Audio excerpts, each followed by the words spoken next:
बहुत समय पहले दक्षिण भारत में अवंती नामक एक समृद्ध नगर था। इस नगर में एक बुद्धिमान ब्राह्मण सोमदत्त अपनी पत्नी और बेटे के साथ रहता था।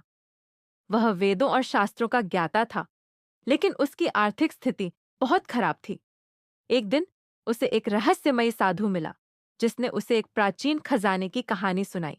एक दिन सोमदत्त जंगल में लकड़ियां इकट्ठा करने गया।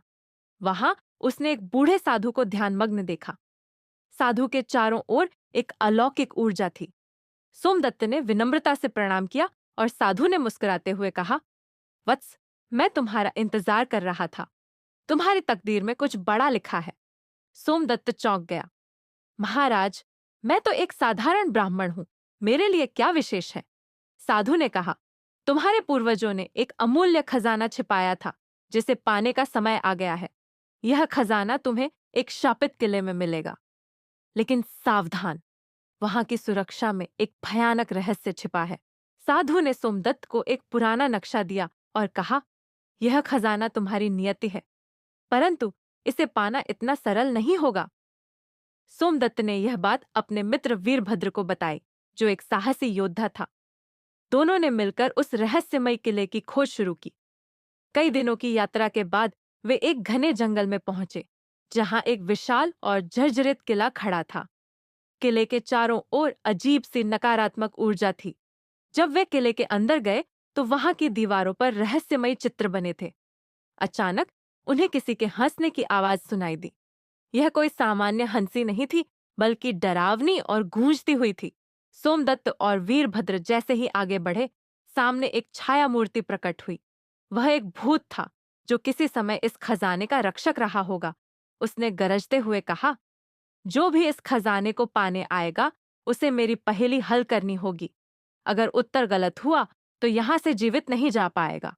वीरभद्र ने साहसपूर्वक कहा, पूछो अपनी पहेली।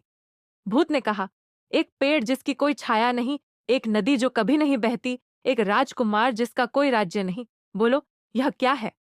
सोमदत्त ने कुछ देर सोचा और फिर उत्तर दिया, पेड़ स्वर्ण का बना हुआ, नदी रेगिस्तान की रेत, राजकुमार वह जो सिंहासन से वंचित हो गया हो।